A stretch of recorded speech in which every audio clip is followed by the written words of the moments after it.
I like the old Lexus ES. It was really well built, properly comfortable on the inside, and actually quite calming to drive as well. But that price tag, it was more than just a little bit much to digest. Now though, we've got a brand new model.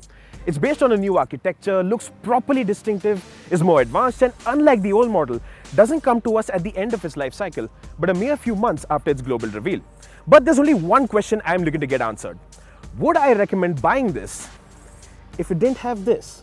But before we carry on, don't forget to subscribe and click the little bell to stay notified. Yes, just look at it. It's a baby LS. It's so edgy. It's so pretty. It's like a samurai sliced it into shape with his own sword. But it's also refreshing, not just in comparison to the old Lexus ES, but also to the current crop of German luxury sedans, all of which look a bit too business-like. And it's also very smart because it is edgy enough to make your child grab at your pinky finger, scream and wail until you buy it. Kids are the best, aren't they? But it's also not so edgy that it comes across as a midlife crisis mobile. The sense of grandeur expands not just with the radical styling but also the literal expansion of the car. It's now longer, wider and has a bigger wheelbase than the one before, while sitting ever so slightly lower to make the stance sportier. Of course, in the luxury biz, your headlight must come with a prefix, otherwise what's the point, right? You've heard of matrix and laser LED headlights, but what the Lexus ES gets is a set of 3-eye bi-beam LED headlights. Wait.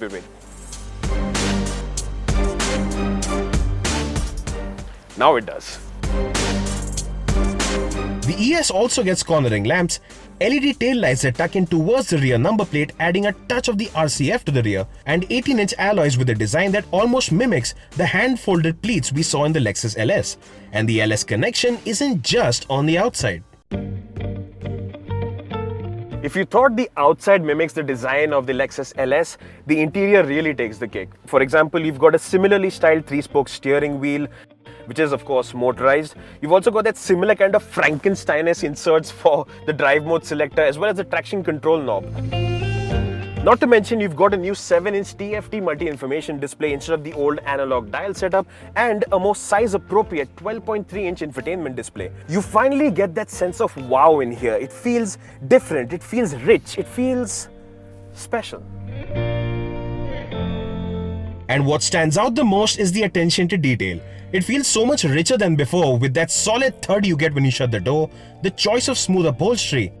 And the seats. The inner part of the seat is really nice and soft while the outer edges are slightly firmer, giving you a good balance of comfort and support. Front row space is also nice and generous, but the one place where it's really lacking is headroom. As you can see, it's not the most tall person friendly place to be, and in fact, the minimum headroom in the BMW 5 Series is the maximum headroom in the front row of the ES. However, what really works in its favor are some touches that are deliberately simple. For example, the aircon controls and the ones for the seat ventilation, they're proper buttons. You don't have to run through the screen to operate them, nor are they jumbled up in a sea of other controls. And this is important because someone with Lexus money is probably middle-aged and someone who values functionality over just brazen fanciness. Which is where a little problem comes in.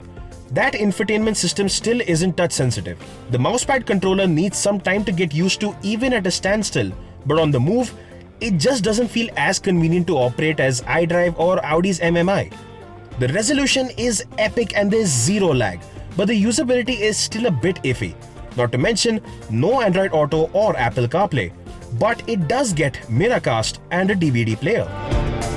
Overall, there's no two ways about it. The new ES does feel like a near 70 lakh rupee car should. But in the Indian context at least, that's not a decision that's going to be made here. It's going to be made. It'll be decided here. Now, pardon me while I make myself a little more comfortable.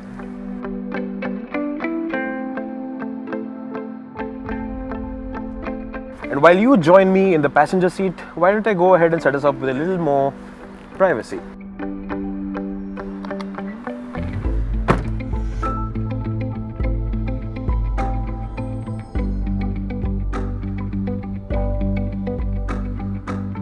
With 665 to about 900 millimeters of knee room, The ES isn't E-Class long wheelbase levels of palatial in terms of the cabin space, but it is in fact marginally better than it is in the BMW 5 Series.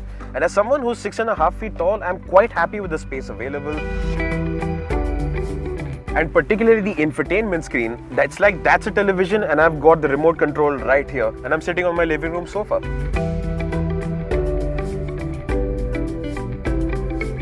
But here too, all isn't perfect. There is a lack of footroom unless the person up front sets their seat high up. And unlike the front seats, the rear seats are only heated, not cooled. That apparently is not even available as an option. But there is 3-zone climate control, the temperature again controlled from the rear armrest, and something called the climate concierge, which basically detects which seats are occupied and focuses the cooling towards those seats automatically. But a major selling point for this cabin has to be the 17-speaker Mark Levinson sound system. The setup is absolutely bonkers, and in fact a testament to that is the fact that the media dinner that was held before the ES's drive, that event, the sound system was the ES, and I gotta say it was pretty effective at the job. Seriously, I'm just binge listening to some Clapton and nodding straight off. And nod off you can because of one very big factor, the ride quality. Oh driver! Now at the outset, I'll make one thing pretty clear. We've been driving around on the roads of Noida and even the Yamuna Expressway, so it's not exactly the most indicative roads of most of India. But one thing I can tell you is that the ride quality is really nice and comfortable. It takes in most of the bumps and potholes quite well and settles in really quickly. So at low to medium speeds, you are getting a little bit of that side-to-side movement, but it settles quickly. And even if you come across some rough patches, say like those rumbler strips or unpaved roads that are still under construction, you can feel a little bit of the vibrations through the floor plan, but it's not really disturbing. It's not going to crash or bang through them. It's also really good at managing high-speed undulations. So even if you're traveling at say 80 to 100 kilometers an hour and you come across one of those expansion joints on a bridge, it'll pick up right through that and settle immediately. There's not going to be much of that wavy motion. It's actually quite Eurocar-like in that way. Now, one thing that you can notice is a little bit of tire noise, and that's not down to the sound insulation. I mean, that's actually a lot better than it was before. But what that's down to is the fact that the hybrid motor, it's pretty much inaudible. So that makes you focus a lot more on the other ambient noises. So just because the ride quality is comfortable, does that mean that it's boring? Well, it shouldn't be, according to Lexus's own claims, and I quote, "The GAK platform gave the designers flexibility to create a vehicle that's as visibly striking as it is enjoyable to drive. Its lower stance and proportions reflect its performance capabilities." Right. Now, like in pretty much any hybrid, once you get off from a rolling start, it's going to start in EV mode, so you don't have the engine running. But the second you go a little bit heavy on the throttle, the motor kicks in. But the transition between the electric motor to the motor generator, it's absolutely seamless. So anybody who's even new to driving a hybrid, this will just come to them as second nature. Now to test how sporty this is. Time to floor it into sport mode.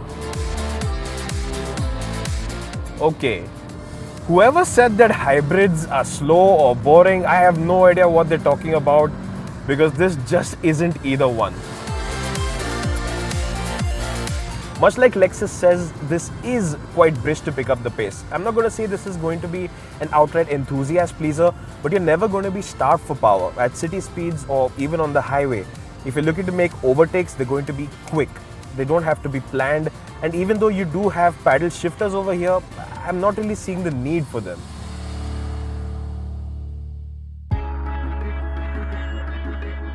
Low or high speeds, even with a full passenger load, the ES300H darts ahead quickly enough even while accelerating from 120 km an hour. The claimed 0 to 100 time of 8.9 seconds trails behind the sub-7 second BMW 5 Series and the Jaguar XFs of the segment, but in use the ES never feels slow. Heavy footing it does get the engine revving, but the NVH is still well controlled enough to keep the drama in check. But if you are looking for a little bit of drama, there is one pleasant surprise: the steering. Light as it is in the city, it's brow-raisingly quick through corners. It's also very well weighted at speed, and filtering to high-speed traffic is good fun. And once you switch over to this mode of driving, you can once again start appreciating the ride comfort, just take in the scenery, enjoy the absolute noise insulation. Go for a nice and long drive and come out the other side relaxed. Even in eco mode, the ES300H doesn't feel like it's lacking for performance. With a claimed efficiency of 22.37 km per litre, it's also, at least on paper, one of the most efficient petrol cars in the segment. And it's also quite efficient in the usage of storage space. Should the family want to go for a road trip, the ES300H does offer a generous 454-litre boot. Since the hybrid nickel metal hydride battery now sits under the rear seat, there's more room for luggage. Not to mention a full-size spare tyre placed under the boot floor. The safety package, as you'd expect, is top-notch too, with standard kit including 10 airbags, ABS with EBD, vehicle stability control, front and rear parking sensors, and tire pressure monitoring. No surround view camera unfortunately, but the rear camera display is clear and it gets dynamic guidelines too. Guess it's time we answered the original question. The new Lexus ES takes more than just a generation's leap ahead. It's more luxurious, there's more attention to detail, and in a sea of stiff upper lip German luxury sedans, it comes across as something with an attitude. For now, it has the exclusivity of not just being a Lexus, but also being a hybrid. All in all, the new Lexus ES is so well packaged that the Lexus badge is a bonus, not a justification to buy it.